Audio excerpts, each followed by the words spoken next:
Boy, boy, oh boy. It's that favorite week of the college football season. Georgia Tech, Alabama, Auburn, Florida State, Texas, Texas A&M, Michigan, Ohio State. It's rivalry week with college football playoff implications that go along with it. We're gonna cover all that. We're gonna recap what took place in week 13, but we're gonna preview the all anticipated rivalry week and have a lot of fun with it. Oh yeah, we're gonna talk about the CFP rankings and the brackets as well. Bearing down the gridiron on this Thanksgiving Eve. Starts. All right. Yeah.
I feel blessed, that's evident. I'm the best I've ever been. Okay. So if they ask you how I feel, what's up? I'ma tell you I feel amazing. I feel blessed, that's evident. I'm the best I've ever been. So if they ask you how I feel, what's up? I'ma tell you I feel amazing. I feel blessed, that's evident. I'm the best I've ever been. So if they ask you how I feel, what's up? I'ma tell you I feel amazing. I feel blessed, that's evident. I'm the best I've ever been. So if they ask you how I feel, I'ma tell you I feel amazing. What's up, everybody? It's Thanksgiving Eve. It's Thanksgiving week. Tomorrow is Thanksgiving. I hope you're ready, because I'm ready. Thanksgiving is like my favorite holiday of the year. I love Thanksgiving. Well, technically, you can say the month of November is my favorite month as well, because my birthday's in November too. So my birthday was about 2 weeks ago. But you got my birthday, Thanksgiving. What more can you ask for? Love November. But hey, enough about me. It's about college football, because it's rivalry week. Oh, this is the best week of football. The rivals get together, and some rivalries are fighting for a playoffs position, and other rivalries are trying to play spoilers. And some rivalry games that have CFP implications on both sides. So it's gonna be a phenomenal weekend of football and college football. It's gonna be glorious. I cannot wait to watch all of these games. Hey, nevertheless, I am here. The Playmakers in the building. Welcome to Brand Down and Gridiron on this Thanksgiving Eve yet again. So let me be the first to say happy Thanksgiving to everybody out there. Hope you're ready for spend time with family, friends, loved ones, eat some great food, and watch some good football, whether it's college or the NFL. Uh, Bear Down and Gridiron is available on Spotify, Apple Podcasts, Amazon Music, iHeartRadio, Pandora, and wherever else you find your podcast is at. So hit that follow button or subscribe depending on what platform that you're on. If you're on Spotify or Apple Podcasts or any platform that allows you to give reviews of the podcast, please do so. Be very kind to do so. If you got something negative to say, go ahead and say it. If you got something positive to say, go ahead and say it. If you like what you hear, if you don't like what you're hearing, put it in there. Put it in the review. Let it be known. Okay? I'm here for it. All right. Also, you can catch this show on Will Rise Radio this coming Saturday, 11 a.m.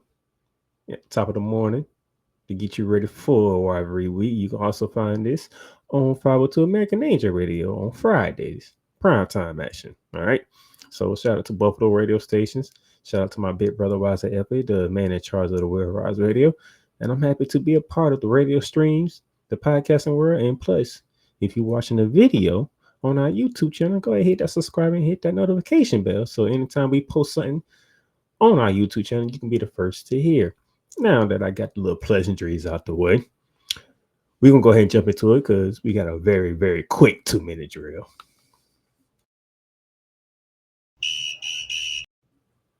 And to begin it, Mac Brown has been fired as the coach of the North Carolina Tar Heels. North Carolina announced Tuesday that Mac Brown would not return that season. One day after the Hall of Fame coach decided his intentions to return to the Tar Heels.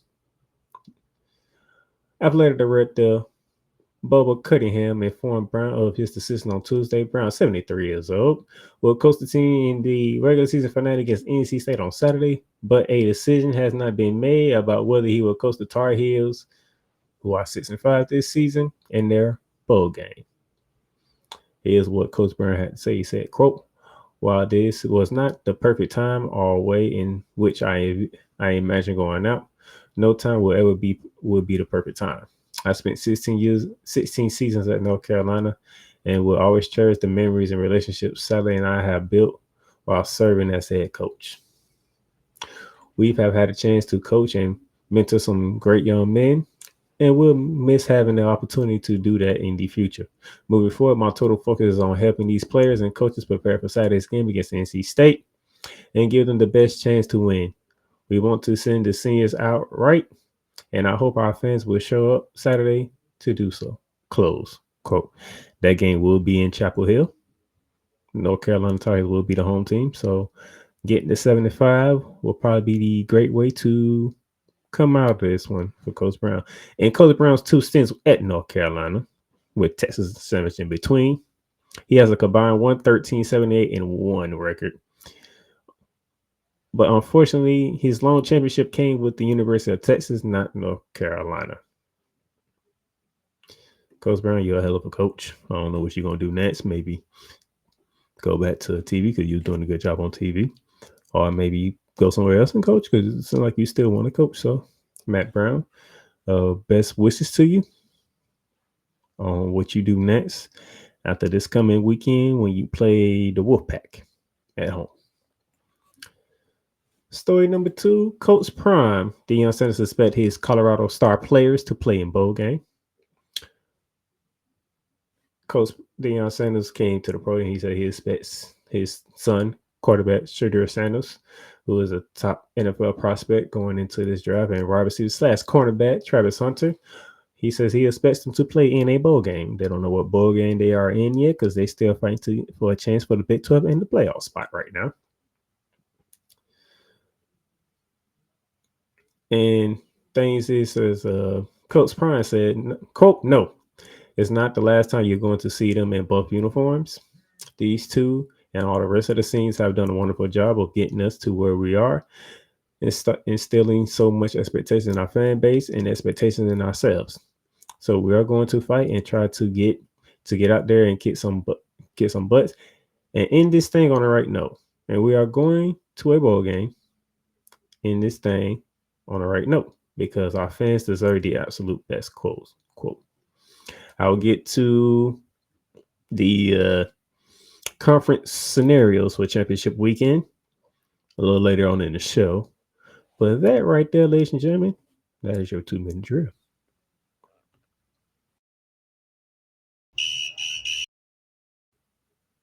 And as we're going to push right on through, we're not going to take a break here. So we're just going to go right into it. Let's go ahead and go out Gridiron Runner for week 13.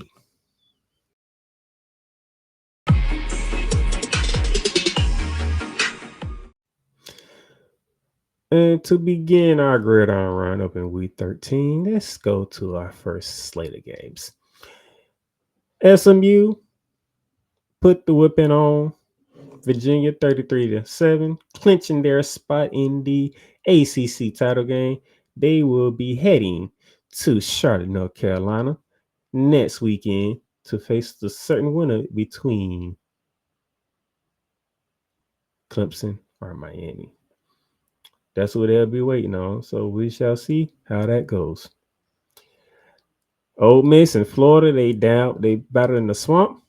What we gonna talk about that game? And then with just mere seconds left, the Illinois Final Night decided to hit a touchdown pass for 40 yards plus to shock the Scarlet Knights in New Jersey, 38-31. But let's go down to the swamp, shall we? What can be said, ladies and gentlemen? Number 9, Ole Miss 17, Florida 24. And all of a sudden, another season drowns in the swamp. This time it is Lane Kiffin and the Ole Miss Rebels. As you can see, 14-14 at a halftime. Both teams get the field goal to make it 17. And the defense of Florida, yet again, stopping teams in the red zone, stopping teams on fourth down. The Gators' defense rose to the occasion yet again. And you have to love, if you're a Gator fan like myself, if you was there in Gainesville, you got to see it. It was a beautiful thing to watch. Ole Miss had 464 yards of total offense, but yet they lost. Florida had 345 yards of offense. Time possession fairly even, just so difference of 4 seconds, so we ain't gonna look at it there. But here's the thing that I do want to look at. Let's look at the turnovers. 3 turnovers by Ole Miss to 1 turnover by Florida. And the thing is really the last 2 that count. Because Jackson Dark threw 2 interceptions on the last 2 possessions of Ole Miss to end the game. The man who doesn't make dumb mistakes was very impatient in doing so. But before I show you the player stats, I want y'all to know this. Ole Miss was 3 for 14 on third downs. Florida was 7 for 15. Ole Miss was 2 for 4 on fourth downs. Okay. That's what happens when you try to do stuff you shouldn't be doing. Let's look at the player stats. Jackson Dart, 24 for 41, 323 through the air, 2 touchdowns and 2 picks. Jackson Dart was also their leading rusher with 14 carries and 71 yards. I can't explain it. Caden Lee, 6 catches, 94 yards, and a touchdown. For the Florida side, DJ Latway, 10 for 17, 180, 2 touchdowns and a pick.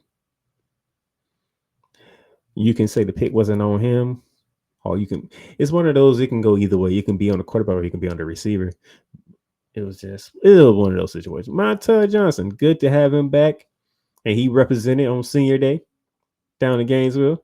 18 carries, 107 yards, and the game-winning touchdown that took place midway in the fourth quarter that gave the Gators the 24-17 lead, which they held on by 24-17.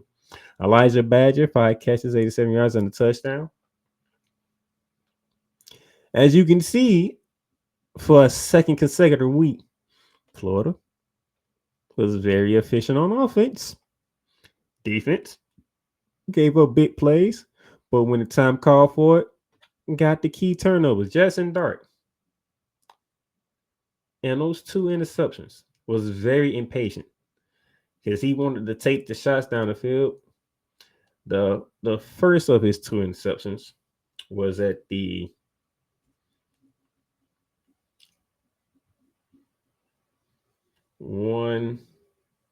it was at the 130 mark because he threw in a triple coverage. He was trying to hit Bryce He was trying to hit one of his receivers down the sideline into triple cover. It was 3 Gators right there, and Bryce Thornton came up with the pick. Now Florida went 3-and-out on that drive, so Ole Miss had one more opportunity. Well, guess what? Justin Tharp overthrew his receiver again, and Bryce Thornton picked him off again, which ended the game. Jackson Dart was very impatient. He didn't want to take what the defense was trying to give him, and he made overthrows that led to the demise of the Ole Miss Rebels and Lane Kiffin. Now, here's the thing. We went into the week of Texas, and AD Scott Stricken said that Billy Napier will return for a 4th season. They get blown out by the Texas Longhorns. Just destroyed, demolished. Okay. Rightfully so, we had a 3rd-string quarterback in, and we couldn't do that. That was the second of the death row that we had. Georgia lost. Could have won that game, but lost. Texas got demolished. And then we had LSU and Ole Miss coming up before we go to Florida State. Well, 22nd ranked LSU, they got dropped 27-16 in the swamp. And then the game we just finished talking about, Ole Miss gets dropped, 9th ranked Ole Miss, 24-17. And by the way, we're talking about 2 offenses that's known for scoring. And they was held to 17-16, respectively. This Gators team has shown their support of head coach Billy Napier when the athletic director came out and said Billy Napier would be back. So, yes, the AD Stricken did the right call on this one. Bring Billy Napier back for 1 more year. And he just flipped like 4 different recruits from Florida State, from, I think, USC, and I think from a Big Ten school, and they've come into Florida after these 2 big-time games. It is remarkable of what just happened with the AD giving his vote of confidence to Billy Napier, and this team started playing some good football. This is remarkable. Good job, Florida. I am very proud of you guys. I'm looking forward to next year now. Now you have to finish it. And I'm going to get to that game because that's a rivalry game going to Doak Campbell Stadium. Got to finish it. I ain't talking about the bowl game yet. But we got to finish the regular season. We got to go 7-5. It's a must we go 7-5, okay? It's a must. All right. Now, from that, let's go to our second slate of games. And, man, the Big 12 on this slate there because Arizona State got a close win over a 14 ranked. Oh, yeah. Let me try it again. 21st ranked Sun Devils of Arizona State got a close win over 14 ranked BYU. Louisville destroyed Pitt. Kansas done it again. Kansas has done it again. Jesus Christ. And speaking of done it again, first it was Navy, now it was Army. Notre Dame smacked Navy around when they was undefeated. And Navy ain't been the same since. And then they went to Yankee Stadium and they smacked 19th ranked Army around. And trust me, I'll watch that game. It was not pleasant to watch. Smacked them around 49-14. But we're going to be talking Big 12, okay? Big win for Arizona State, who was sneaking around with nobody paying attention, and all of a sudden they are 9-2 on the season, and they just gave BYU their second consecutive loss on the season when they went 9-0. Now they just dropped 2 straight, Kansas and Arizona State, and the Big 12 has become completely wide open. Oh my gosh, completely wide open. 391 for the Cougars, 413 for the Sun Devils, 2 turnovers by the Cougars to 1 of the Sun Devils. Time possession 11 plus 11 for the Sun Devils, and they got a massive win at home. Levitt, 16 for 25, 274, 1 touchdown, 1 pick. Scottabro, should I say, 28 carries, 147, 3, not 1, not 2, but 3 touchdowns, 3 rushing touchdowns. And this is just another struggling day at the office for the BYU Cougars. They have to pick themselves up because they are not out of the Big 12 race yet, and they are not out of the CFP playoffs yet. But they need to pick themselves up very quickly because this thing has turned on its head in 2 weeks. Just in 2 weeks, the Big 12 has turned on its head. That's in 2 weeks. Sticking with the Big 12, Kansas. Kansas jumped out on Colorado and didn't look back. Jumped out to a They jumped out on Colorado, and it was just like, what has happened here? They jumped out to a 17-0 lead before Shadur Sanders find Travis Hunter for the Bucks' first touchdown. And they got a couple of stops, and Shadur Sanders find Daylon Miller again for another touchdown. Then these went from 17-0 to 14-20, and then Kansas ran it right back up again. I must admit, Kansas is on one. Before I get, let me show you the numbers here. 522 yards for the Kansas Jayhawks to 309 for the Buffaloes. That is over 200-yard difference. The Buffs had the ball for under 20 minutes. Kansas, you look at time possession, 40 minutes and 11 seconds time possession for the Kansas Jayhawks.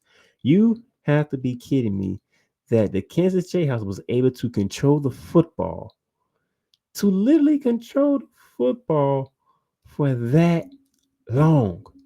What is going on here? The Buffalo's defense could not get Kansas off the field. No turnovers, by the way, in this game. Don't even matter because Kansas owned you, controlled you. Shadur Sanders, 23 for 29, 266, 3 touchdowns. Travis Hunter had 8 catches for 125 yards and 2 touchdowns. All that's great numbers, but it don't matter when you lose to Kansas. You have Jaden Daniels, only 189 passing yards with a touchdown, but Devin Neal, 37 carries, 207 yards rushing with 3 rushing touchdowns. He also had 4 catches for 80 yards and a touchdown. That man accounted for 287 total yards and 4 touchdowns. 28 of the 37 points of Kansas came from Mr. Neal himself. Mr. Neal by himself outscored the Colorado Buffaloes. So you can make the case that Colorado got beat by one player. 4 touchdowns from one guy, and you scored 3 touchdowns. That's more than 21. So you got beat by one player. For the rest of your time, you will always remember the name of Devin Neal because he, by his damn self, beat you, Colorado. And speaking of Colorado, and speaking of Kansas, Kansas has went on a tear. Kansas has knocked off 3 straight ranked opponents. They lost the Sunflower battle with Kansas State, the in-state rival, 29-27. And that's how they ended October. They had a bye week at the beginning of November. And then they came home to Lawrence, Kansas, and they upset a 17-ranked Iowa State. That was back on November 9th. Let's go to November 16th. They went to Provo and took down then 6th-ranked BYU 17-13, giving the BYU Cougars their first loss, as we talked about. And then just this past weekend, this past Saturday, the game we just finished talking about, how they owned and controlled Colorado. Shout out to Kansas, man. Shout out to Kansas. Unfortunately, you need to win one more game to be bowl eligible, but you put on a good, you knocked out 3 ranked teams in 3 consecutive weeks. Got to give you credit for that. Guys, too. Shout out to Colorado. And shout out to Kansas, man. Kansas, you doing your thing. Now, here we go. Spotlight game of the week we're going to get to. But Kansas State sent a message using the Bearcats. That's an example. 41-15. Good gracious. And then it was the Battle of Hollywood, should you say. USC Trojan versus the UCLA Bruins. I think it's called a Victory Bell, if I remember correctly. I could be wrong. So it's a lot of rivalries and a lot of different trophies and all that good stuff. But I think it's the Victory Bell. I could be wrong. My Bruins or Trojan fans, correct me when you hear this. But Trojans 19, Bruins 13. The Trojans are bowl eligible. We'll get to see the USC Trojans in a bowl game. That should be a very interesting one, depending on what bowl game they get and who they match up with in a bowl game. So we will see the Fighting Trojans play at least 2 more games. And then our spotlight game of the week took us to the Horseshoe, Columbus, Ohio. Big noon kickoff, 12 p.m. on Fox. It was a top 5 matchup in the Big Ten. It was the 10-0 fifth-ranked Hoosiers of Indiana taking on the 10-1, or the 9-1, should I say. Second-ranked Buckeyes of Ohio State. We wanted to see if Indiana was the real deal. You haven't played nobody. Your strength of schedule is terrible. Well, you get to go to the Horseshoe. And speaking of which, nobody expected you to be 10-0 at this point in time and doing what you're doing. So that's shout out to Kurt Cinetti for doing his thing with the Hoosiers. But as you see here, 38-15.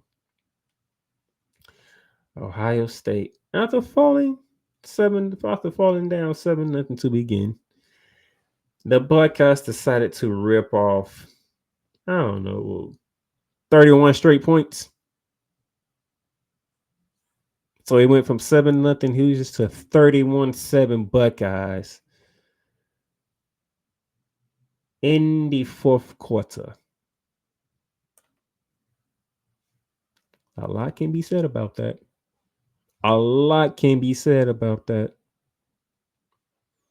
Especially to the eyes of people who don't think Indiana deserves anything. Will make it even worse. Indiana, you had the ball for 30 minutes and 40 seconds to the Buckeyes 20 seconds. In those 30 minutes, you had the football, Indiana, and Cincinnati. Your offense can only give you 153 yards of offense. That is correct, ladies and gentlemen. 153 yards of offense for the Indiana Hoosiers who held the ball for over 30 minutes.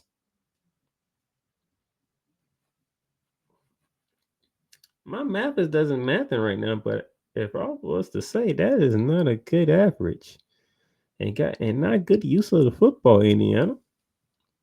As I'm looking at it here, 68 passing yards, 85 rushing yards, 2.1 yards per carry,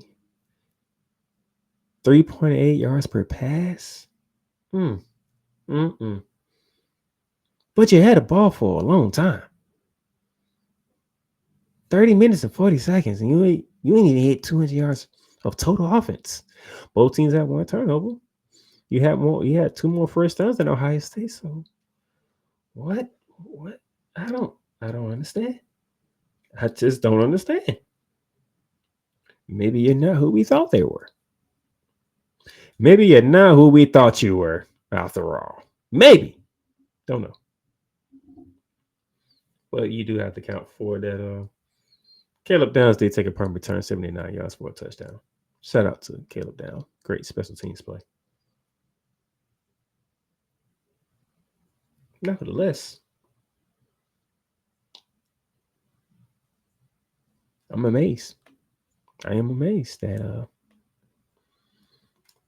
you got bullied by Ohio State yet again. You were bullied by Ohio State yet again.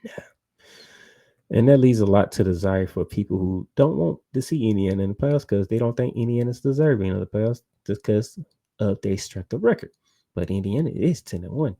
So you have to count for the 10 wins. But man, Rook, 8 for 18, 68 yards. Lawton, 15 carries, 79 yards, 2 touchdowns. It's just Will Howard, 22 for 26, 201 with 2 touchdowns and an interception. Trevion Henderson, 9 carries, 68 yards and a touchdown. He did that in 9 carries. Iboku, 7 catches, 80 yards and a touchdown. Man, it's very shocking. When Indiana jumped out, we was like, okay, they might be able to do something here, okay. But then 31 unanswered by the Buckeyes, and A lot of people around the country were celebrating because it's like, see, Indiana sucks. Indiana don't ain't play nobody. See, they went against the big boys and they got smoked. Well, they still won 10 games. So, and by that, I will show you when we get to the rankings or where they fit in the CFP playoffs. But that's a little later. But as we wrapped up this part of the show on the Gridiron Roundup, 73 as I went. Ole Miss, I did pick Ole Miss to beat Florida. I'll take that. I'll take that L. My team won. I don't care. I did not expect Kansas to knock off Colorado, but they did, and they control Colorado. And Pitt did not show up in Louisville, Kentucky, whatsoever. But Ole Miss, good job. Illinois survived. ASU survived. Notre Dame just, yeah. Kansas State showed up. USC got a close win, and of course, I picked Ohio State because I was like, until Indiana can beat somebody big, I need to see it first. And they couldn't do it. So that'll put me at 84 and 46 on the year. We are through 130 games of picking. And I believe I am sitting pretty good right now. Let's see. I am at 64.5 win percentage. That's better than 50%. I wish I can get to 70%, but I don't think that's going to work. But hey, you win some, you lose some. Done pretty good if I do say so myself. But hey, that would do it for the Gridiron Roundup.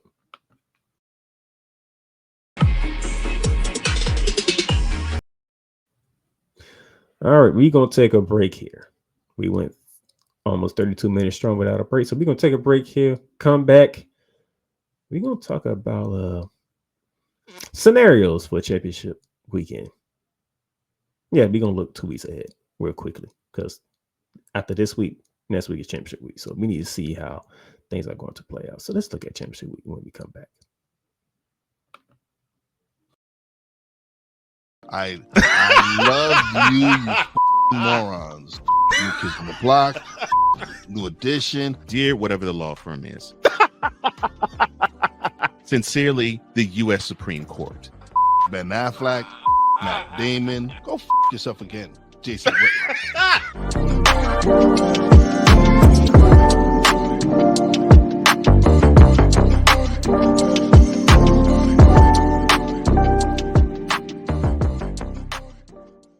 Join Ryan McCarthy I became a Jets fan because Kermit the Frog was my favorite Muppet because he was green, and the Jets wore green.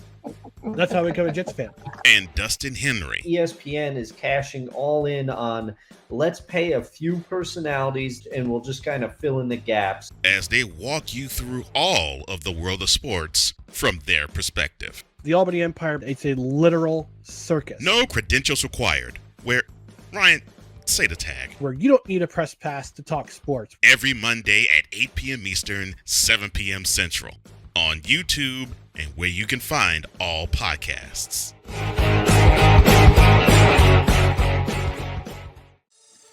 Shop hats and official sports gear at Lids. Lids is the leader and #1 destination for hats, gears, and everything that moves you, making it the perfect shop for fans to find official sports hats, merchandise, and gear. Represent your team, your town, and your style with a snapback adjustable fitted hat or beanie from thousands of college and pro teams. Browse the very latest sports jerseys and t-shirts from the best teams out there. Lids has officially licensed professional and college sport team apparel and hats featuring the hottest brands and trends. Shop online or visit one of the 100 stores across the country. Locker Rooms by Lids. In a world where chronicles of the past are brought to the streams, whether the content is relatable or completely beyond your realm of life, there is no shadow of a doubt that this show is absolutely full of shenanigans. Get ready for D. Willie in the evening, this Sunday at 10:05 p.m. Eastern. exclusively on Sertoba Media, where the struggle is real to be awesome.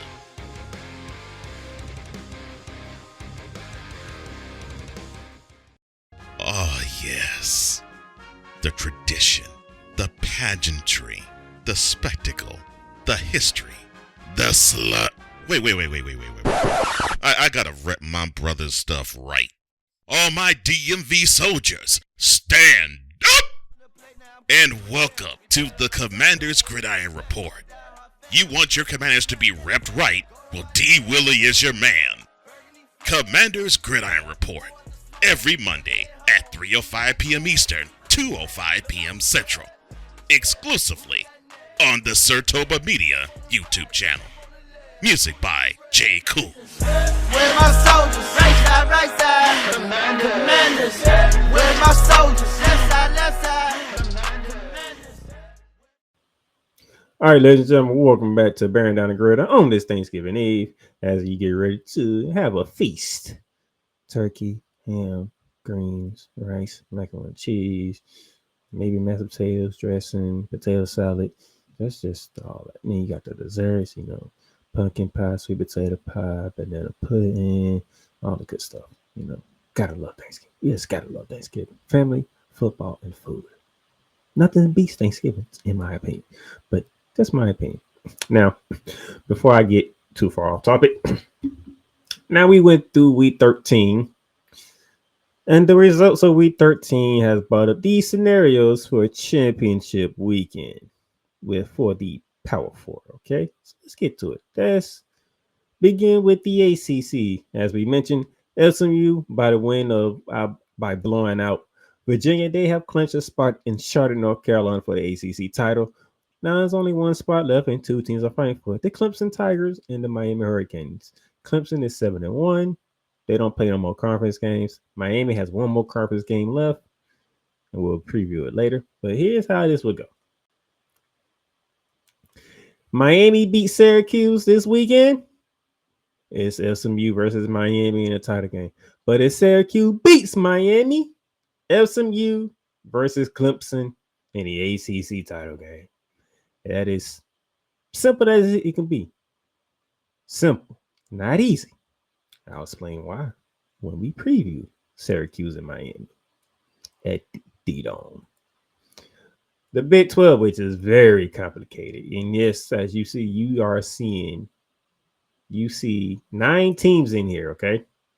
You see Iowa State, BYU, Arizona State, Colorado State, Kansas State, Baylor, Texas Tech, TCU, and Virginia. Now, here's the thing. None of these 4 right here, from Iowa State down to Colorado, none of these 4 play each other this week. That's why these other 5 teams down here are important as well. But we're going to focus on the 4 at the top here: Iowa State, BYU, Arizona State, and Colorado. Because these are the 4 we're going to pay attention to, because 2 of these 4 is going to make the championship. It'll take some miracle if somebody from 5 all the way down to 9 to make it. But we're going to see. And here's what we have here. If there are 2 teams that go, of the 4, as you said at the bottom, Iowa State, BYU, Colorado, and San Diego State, if there's only 2 teams, only 2 of them that can go 7-2, that's your title game. If there's a 3-way tie, here's how the 3-way tie goes. Colorado loses, Arizona State and Iowa State would meet in a 3-way tie. If Arizona State loses in a 3-way tie, it'll be Iowa State and BYU.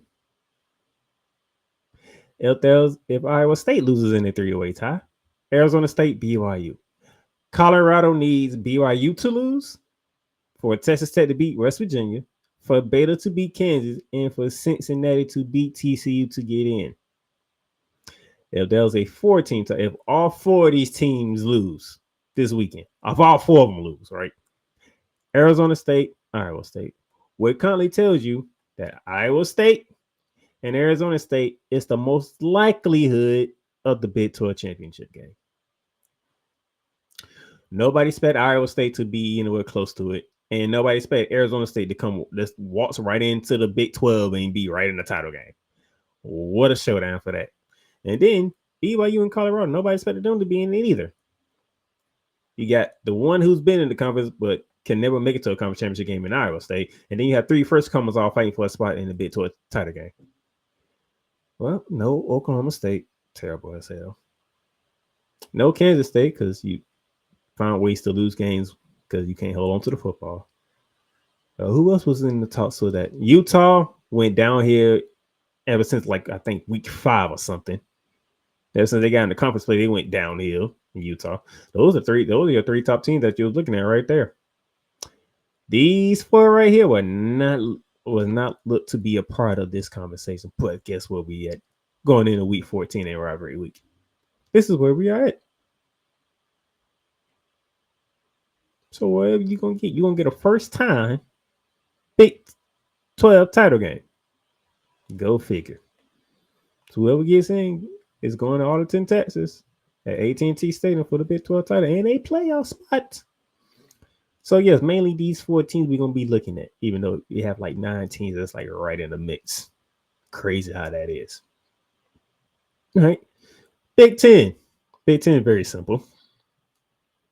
Oregon's already in, so they'll be in Indianapolis next weekend at Lucas Oil Stadium fighting for the Big 10 title in their first year.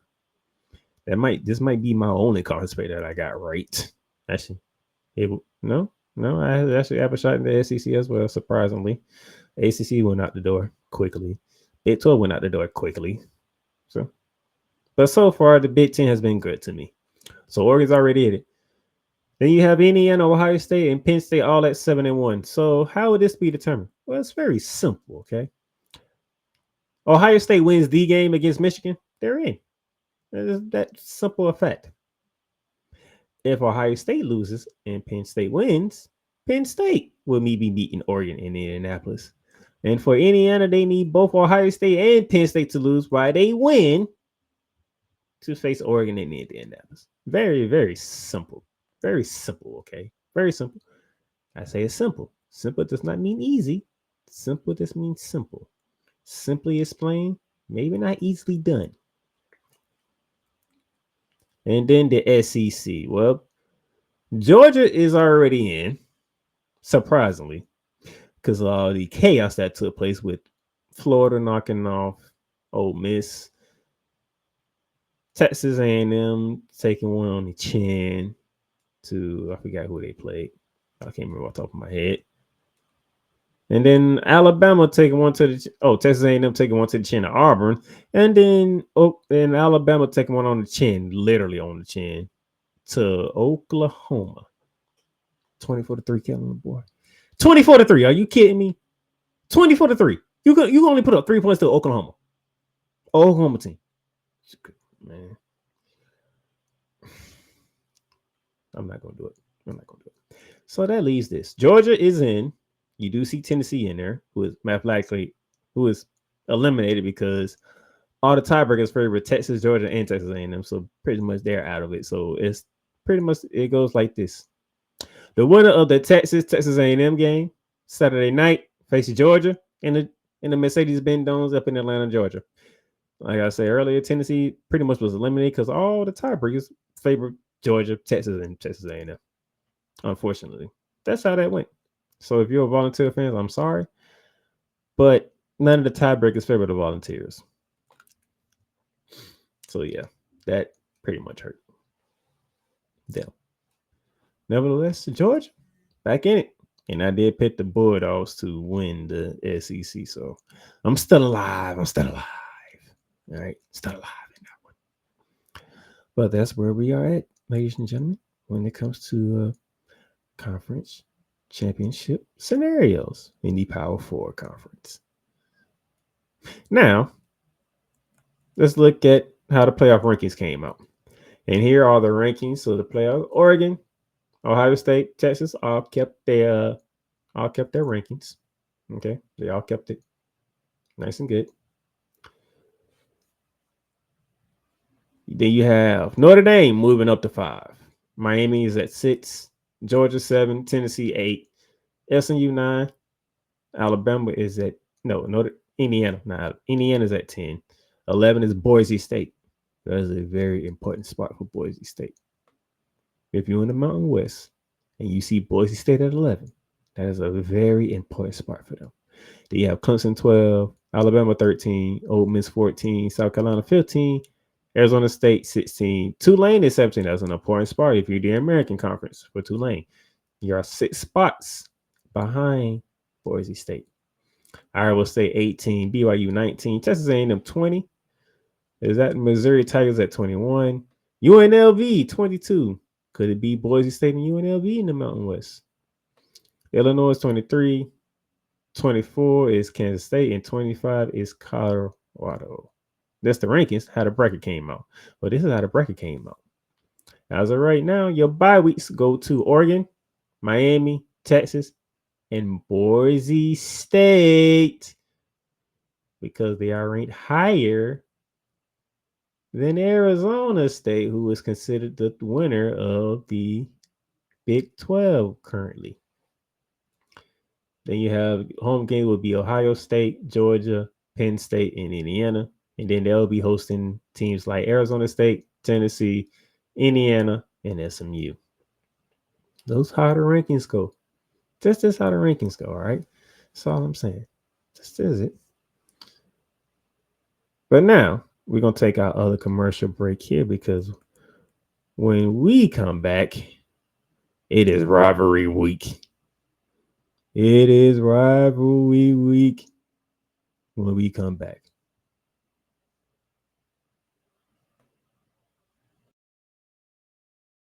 The largest egg producer finds bird flu in chickens at a Texas plant? Weather. Devastating tornadoes rip through the heart of the United States. Inspiration. A breast cancer survivor completed the journey of chemotherapy and now begins a future one of matrimony or sports. Michael Jordan is shown on a photo with Diddy. LeBron James has a video extolling the virtues of a Diddy party.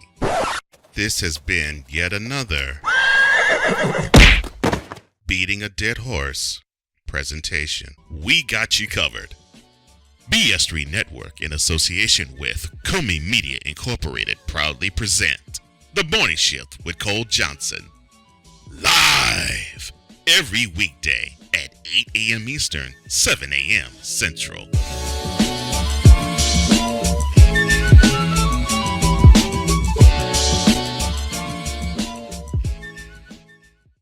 Poppy J. You got the option to cry for the government. You got the option to protest. You got the option to keep buying. But this is also an option. Wise El Jefe. We're the first tech geeks. We're the first gamers. We're the first everything. Everything. Like Gen X's, we are the ones. BS3 Network proudly presents the crew from the New York boroughs who never wants that smoke. Nah, they want that fire. Poppy J and Wise El Jefe, Fridays at 9 p.m. Eastern, 8 p.m. Central. Check your local listings for your viewing and listening pleasure.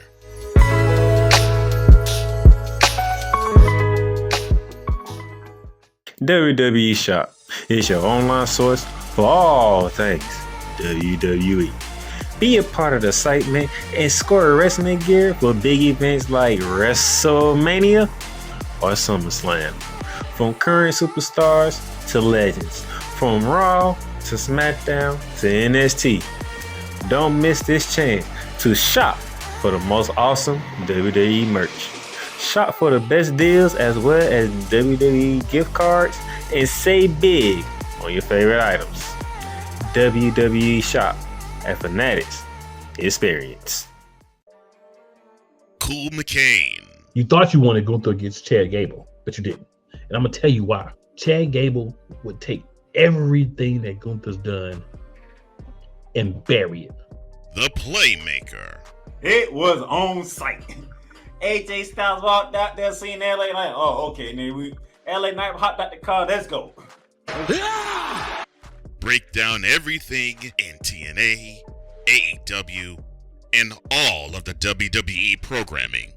Join these two kings, monarchs of wrestling, live every Monday at 6:30 p.m. Eastern, 5:30 p.m. Central on the Play Caller Sports Talk YouTube channel.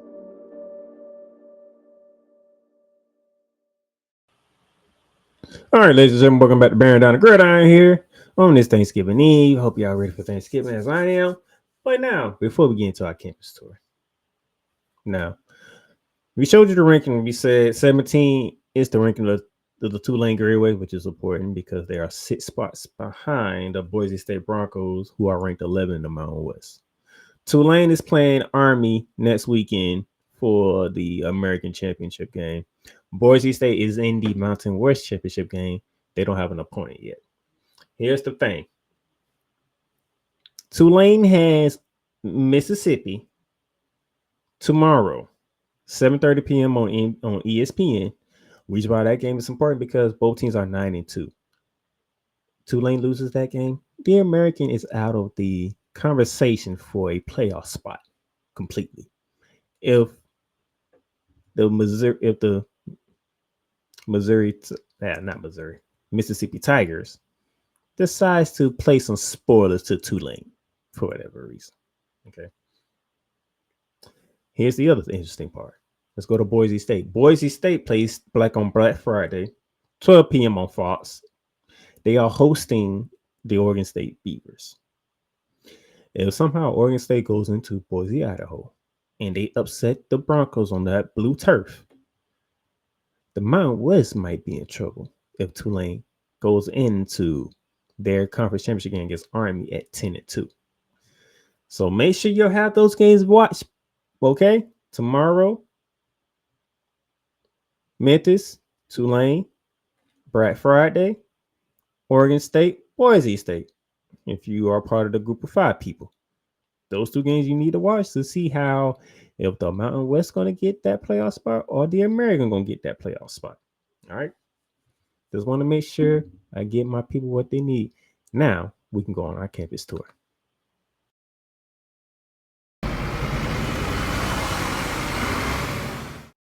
And to begin our campus tour, let's talk about Black Friday, shall we? Clean old-fashioned hate. Athens, Georgia is where we're going to begin. As the 7th-ranked Bulldogs are trying to keep their playoff hopes alive. Yes, I said that. Even though they are in the SEC championship game, and they can win the SEC championship and get in the playoffs that way, but they want to make sure that they are going in there on a good footnote, okay? And they're playing the Georgia Tech Yellow Jackets. 7:30 p.m. Black Friday on ABC. 19.5 are the Bulldogs over the Yellow Jackets and over the hedges in Athens, Georgia. I don't know how I feel about that 19.5 because we is talking about Georgia Tech here, and Georgia Tech it's a pretty good season. I mean, we're talking that's a 7-4 team right there. So 19.5 seems like a little too much. Man, it's a rivalry games. Records don't matter in this. I'm trying to tell you, records do not matter. Just like when the Bulldogs was heavy favor over Florida, and Georgia fans was about to lose their mind because Florida was owning them until DJ Latway got hurt. I'm just saying, 19.5 may be a little too much, but hey, good old fashioned hate. Yellow Jackets, Bulldogs over the hedges in Athens, Georgia. From Athens, Georgia, we head to the Big House. Sorry. The Horseshoe, Columbus, Ohio. The 2nd-ranked Buckeyes will be hosting their arch rivals, the Michigan Wolverines. That is Saturday, Fox noon, big noon kickoff on Fox. 21-point favorites are the Buckeyes.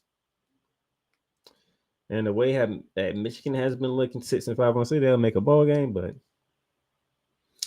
if Michigan can do that to Indiana, and Indiana is a high-power scoring offense, I can see Ohio State doing the same thing, but yet again, it's a rivalry game. It's just a different feeling to it. But we shall see. It is at the Horseshoe, and if Ryan Day don't beat Ohio State on this one, he just might as well get fired because there is no national championship implications for Michigan. They are not a dominant team, and there's no Jim Harbaugh there. So Ryan Day has no excuse to not win this game. He needs to win this game. For his sake, for his job's sake. Ryan Day win the game. From Columbus, Ohio to Nashville, Tennessee. The 8th-ranked Volunteers sitting pretty good in the playoff rankings, being number 8 and not going to the SEC title game. They have to go play their arch rivals up in Nashville, the Vanderbilt Commodores. Tennessee is 10.5-point favorites on the road. Vanderbilt's been up and down. which is not good for Tennessee. Because there are games that Vanderbilt can play good. They knocked off Alabama. Okay. I just want to look at Vanderbilt's wins. Virginia Tech. They did lose to Georgia State, by the way, which is terrible. They knocked off Alabama when they was ranked number 1. They beat Kentucky. They hung in with Texas. 3-point loss to Texas. They beat Auburn, who just knocked off Texas A&M. Tennessee. Don't walk in there and think y'all just gonna win over these boys. This ain't your fathers and grandfathers Commodores here. This is a different group here. So 10.5 might be a little tricky for Tennessee. That's all I'm saying. Might be a little tricky. I don't know. 10.5 might be a little too much for the Volunteers heading to Nashville.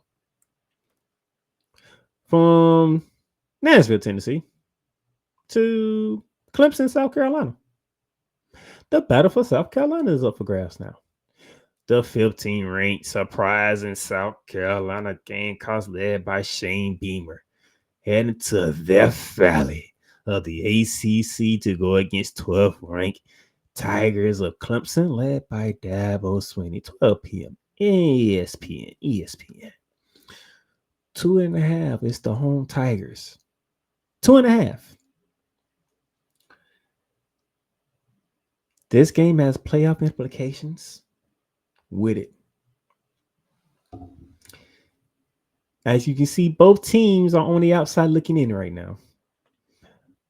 As I remember correctly, Clemson and I do believe it's Texas A&M that's on the outside looking in right now.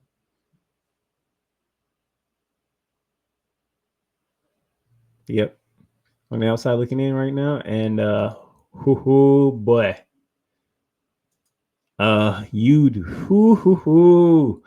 Whoever wins this game set themselves pretty well to have a case to make the playoffs.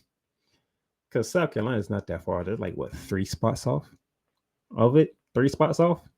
Clemson is literally the first team out. So another ranked victory for either side, and we might be talking playoffs for the Gamecocks and the Tigers. So this is a very important game here. Very important. I want to see if Dabo Swinney is going to take this game very, very seriously, because Shane Bieber has the Gamecocks in a good spot right now. In a very good spot. And let's hit the afternoon slate. The Jewish Lilies up for grabs. Out in Santee, California, Los Angeles at the Coliseum. As the 5th-ranked Fighting Irish wants to keep that Jewish Shillelagh from the Trojans of USC, Southern California. 3:30 on CBS. The Fighting Irish, 7.5 point favorites on the road. This is the last opportunity, should I say, for people who don't like the Notre Dame Fighting Irish because of the things like they get special treatment. They're the only team considered to be a Power 4 team, even though they're independent and not in the conference. That's why Notre Dame can't go no higher than a 5th seed, because you don't have a conference championship to play for. So USC is those people's final hope to stab the dagging blow to the Fighting Irish. But ever since the loss to Northern Illinois back in week 2 of the season, Marcus Freeman has his team rolling. They have not come close to losing a game. I only remember the last time they had a close game since the loss to Northern Illinois. So let me go check something. Let me go look at it real quick. Let me look at Notre Dame's games after this. So after they took that shocking loss to Northern Illinois at home in South Bend, they came back and they went to Purdue and smoked them 66-7. They came home and beat up on Miami of Ohio 28-3. They had a 7-point win over Louisville. That was back in September 28th. They smacked around Stanford 49-7. They beat up on Georgia Tech 31-13.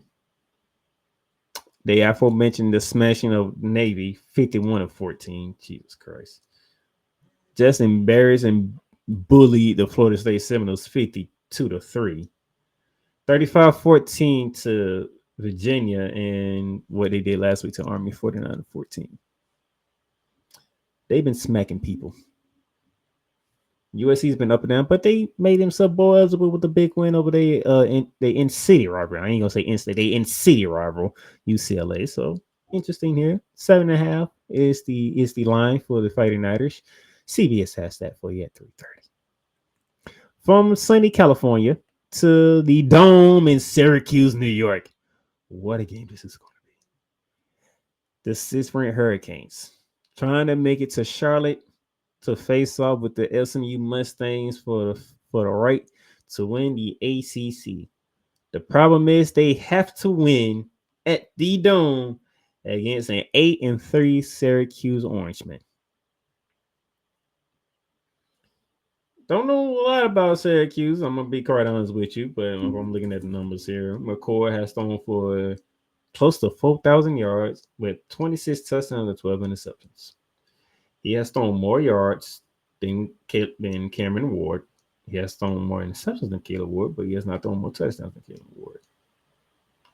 This is gonna be an interesting game. I'm looking at this. Haven't heard a lot about Syracuse, but we've been looking at Syracuse. They got wins over Ohio, Georgia Tech, UNLV, who is in the rankings, by the way, NC State, Virginia Tech, California, UConn. And they have losses. They 3 losses have came to Boston College, Pitt, and Pitt blew them out, by the way, 41-13. And to Stanford, 26-24. So this is a very tricky game here. Miami is 11-point favorites, so the Orangemen are getting 11 at home, which is also interesting as well. 3:30 ESPN. The task is simple for Mario Bo Cristobal and the Hurricanes. You get a real win, you go to Charlotte last week. Plain and simple. If you don't, Clemson goes to Charlotte regardless if they win or lose to South Carolina. It's that simple. From the Dome up in New York to the Tuscaloosa, Alabama for the Iron Bowl. 3:30 p.m. at ABC. The Auburn Tigers traveling to Tuscaloosa to take on 13th ranked Crimson Tide of Alabama, carrying out that the demoralizing loss. And I do mean demoralizing because you were beaten. Oklahoma beat you 24-3. While Auburn messed around and put Texas A&M in a position they didn't want to be in, beating them 43-41 in 4 overtimes. And you're giving the Crimson Tide, and you making the Crimson Tide 11.5-point favorites at home. They must think Alabama is going to come back with a vengeance. And it's happened to be their biggest rivalry would be upon the Avengers supposed to go against when it comes to Auburn. Linking up these games in Tuscaloosa, Alabama, so that might be an advantage for the Crimson Tide. But if this was in Jordan Hare, oh boy. If this was in Jordan Hare, I would not know what to say. If I'm being clear, I would not know what to say. But 11.5 in a rivalry game, the Iron Bowl, after what we just saw from what Alabama did at Oklahoma, I don't know. Then it is the Sunshine Showdown in Tallahassee, Florida, Doak Campbell Stadium. The Florida Seminoles coming off their biggest win of the season. And I do mean that literally. I am not trolling whatsoever. The 2-9 Florida State Seminoles had their biggest win of the season when they beat Charleston Southern 41-7. They actually put up points in the game for once. Because if you look at Florida State, I mean, this is the most disappointing team in the freaking college football world. The most disappointing team in college football. There's no ifs, ands, or buts about it. Mike Norrell, I don't know what you did, but you ain't do your damn job this year, okay? You came in as the favorites in the ACC because what y'all showed last year, even though you got brought with the college football playoff committee, because you lost your quarterback, and those who've been following college football and been paying attention to what the committee says, when they lost Jordan Travis to that season-ending injury, you knew that was the end of Florida State. I don't know how y'all didn't see it because they went undefeated and won the ACC. But hey, they went against Georgia. They didn't want to show up for that game. Georgia blew their ass out. Georgia used them as an example to the college football playoff committee. Nevertheless, he came into the season favorite to win the ACC. I actually picked you to win the ACC, by the way, not being biased and being objective. And then you take your asses over to England, Ireland, should I say? Take your ass over to Ireland, Dublin, Ireland. You got your ass kicked by the Georgia Tech Yellow Jackets 24-21. All right. You come home Labor Day, Labor Day night. And Boston College decided to run the ball down your damn throats to a 28-13 win. Then Memphis comes into the Cameron Stadium the following week, and they beat you 20-12. Right out the gate, you're 0-3 out the gate. Yeah, you got past Kyle. Everson, you smacked you. Clemson smacked you. Duke beat you. Miami smacked you. North Carolina smacked you. Notre Dame beat the holy hell out of you. And then you beat Charles and Southern 41-7. So you feeling really good. You got the second win of the season. And then here comes Florida Gators coming off the two biggest upset in the SEC right now. That's ending the season of LSU and Ole Miss, both in the swamp, drowning both of their seasons. So 14.5. All the Florida. I don't remember the last time Florida was double-digit favorites against Florida State. Jeez. You got to go back to what, the Tim Tebow era? The last time Florida was actually this big of a favorite over Florida State? Good gracious. But hey, that's the way they got it. 7 p.m. ESPN 2. Not ESPN 2. And then 7:30 p.m. on Fox. You're going to go to Ames, Iowa. Because it is a matchup that is going to determine how the Big 12 is going to go down. Iowa State, 9-2, hosting 8-3 and 24 ranked Wildcats of Kansas State. The home team is 2.5-point favorites. Iowa State wins this game. They're in the Big 12 championship game. They'll be going to Jerry's World in AT&T Stadium. If they can beat Kansas State. It's that simple. But if Kansas State decides to show up like they did against Colorado, like they did against Kansas, like they have done because they won 8 games. If they decide to show up, they can make things very, very interesting in the Big 12 even more. So while I'm here at the Big 12 game right here, those of you who are wondering, what about the other key members of this?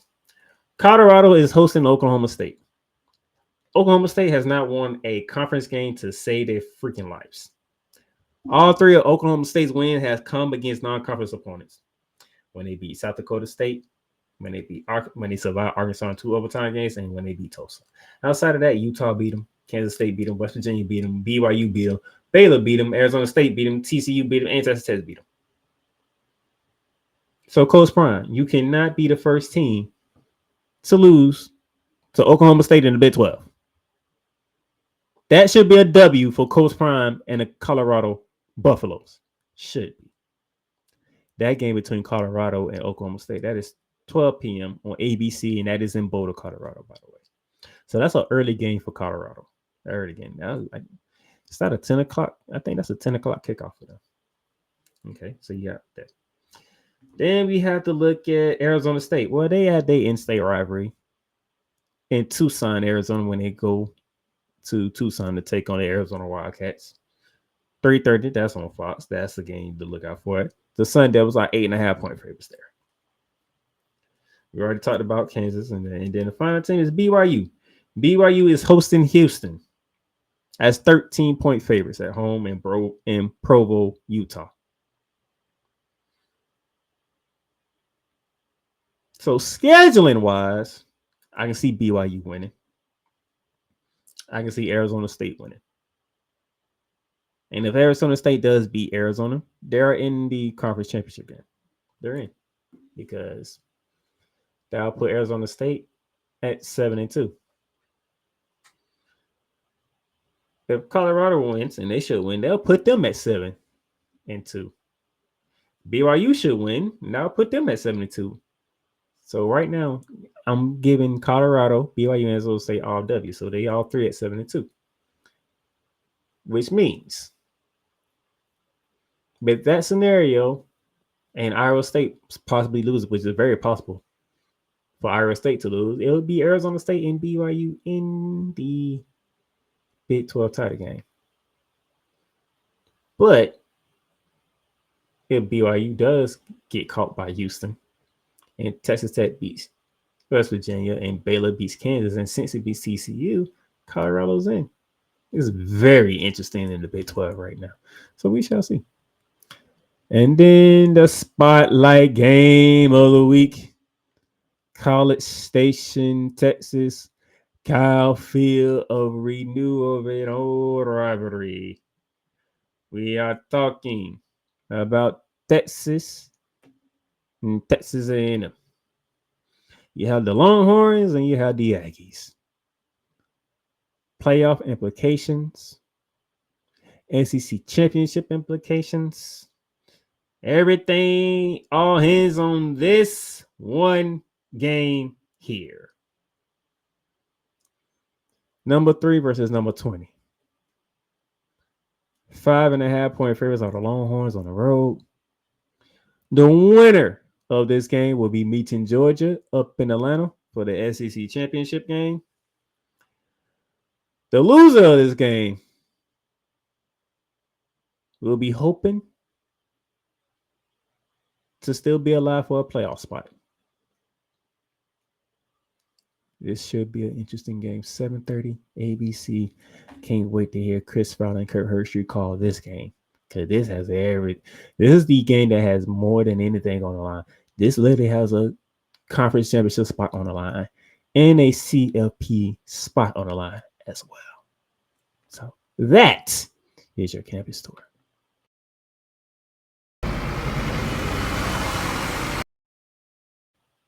But we're not done. We're going straight to it. This is what we're going to do. Give me Georgia. Georgia would like to go in on a high note through a season that has been up and down for them, but they want to punch somebody in the mouth before they go to Atlanta. And Georgia Tech, when it's a good old-fashioned hate, why not punch y'all in the mouth? Give me Georgia. Give me Ohio State. Just Ryan Day, you lose this game, you deserve to be fired. Michigan has done nothing impressive all year. They can't pass. All they do is run. And I know you can stop the run if you're Ohio State. So stop the run, make them pass, get some turnovers, and blow them out the horseshoe, please. I'm going to roll with the Volunteers here. I think the Volunteers are going to walk into this game with the seriousness that it needs to be taken with because they lose to Vanderbilt. They don't see the college football players. You can scream about SEC and what they had to go through all that. I don't give a crap. You don't lose to Vanderbilt when the playoff spot is on the line. So handle your business. Josh Heupel, do your damn job and make sure you get out of Nashville with a dub so you can make the playoffs. Because if you lose this game, you're not making the playoffs. I'm going with South Carolina. And this is not an SEC thing. This is I don't know what to make of the Clemson Tigers and Dabble Swimming. This is not the aforementioned Clemson Tigers or Dabble Swimming that we have come to know over the years. And the way that South Carolina has been playing lately, I like their chances to go down to the ACC Death Valley and put up a hell of a fight against Clemson and might actually beat Clemson. So give me South Carolina. And that would actually end the hopes of Clemson making the playoffs. Good win, USC over UCLA. The Jewish Shillelagh is up for grabs, and I'm pretty sure you want it. But the way that Notre Dame has been rolling ever since they took that L to Northern Illinois, nobody outside of Louisville has come close to beating them. And I don't see y'all coming close to beating them either. Man, this might be a double-digit win for the Fighting Irish. Miami, It's been a long time since y'all been in the national picture. It'll be a damn shame if y'all go up to the Dome against a nice Syracuse team. I'm gonna say nice. A nice Syracuse team, and you get beat. Syracuse has not seen a team like y'all all season. Show them why they haven't seen a team like you all season, and show them the difference in competition. Kim Ward, this is the game you're gonna need to make sure you win that running for the Heisman, because Travis Hunter and Denchi, they're running away from you with the Heisman. As much as I don't like what I'm seeing from Alabama, it's in Tuscaloosa. That's the only reason I'm picking Alabama. Isn't because if it was in Jordan Hare, I would pick Auburn. I promise you, if it was in Jordan Hare, I'll be picking Auburn. But since it's in Tuscaloosa, and them Tide fans are not going to tolerate you losing to Auburn at home, knowing that that's the only game that you need to possibly make the playoffs, they are not going to be thrilled. Florida State, you got a great win. But Billy Napier, finish the job. Plain and simple. Just finish the job. Finish the season 75 and we're good. Yes, I'm looking for chaos in the Big 12. I'm looking for chaos in the Big 12 because Iowa State is not a team of offensively impresses me. Kansas State has an offense that can put up points. Iowa State does not have an offense that can put up points like that. They rely on their defense to keep teams down within the teams to win games. Only thing Kansas State needs to do is not turn the ball over.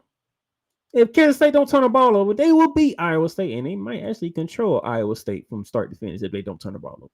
That's the only concern I have for Kansas State. If you don't turn the ball over, you will beat Iowa State. So give me the Wildcats. And then the spotlight game of the week, the fans have voted. Fans voted a lot, and I'm very appreciative of the votes that y'all did, because this actually tied the most votes we had. I think it was week 8 or week 7. But hey, y'all voted. 65.9%, almost 66% said that Texas Longhorns gets the dub over the Aggies in College Station. Where do I stand? I stand with you. Give me the Longhorns. We're going to get a rematch. Cole Johnson, in my opinion, you're going to get your rematch. Texas, Georgia, SEC, Atlanta, Georgia. That's how I feel. But do not sit here and wear your helmets on that field and think Texas A&M is going to be laying down after they got caught by Auburn last week. This is going to be a very physical game. This is going to be a hard-fought, bloody nose type of game here, old-fashioned style. But I like the Longhorns, Cole Johnson.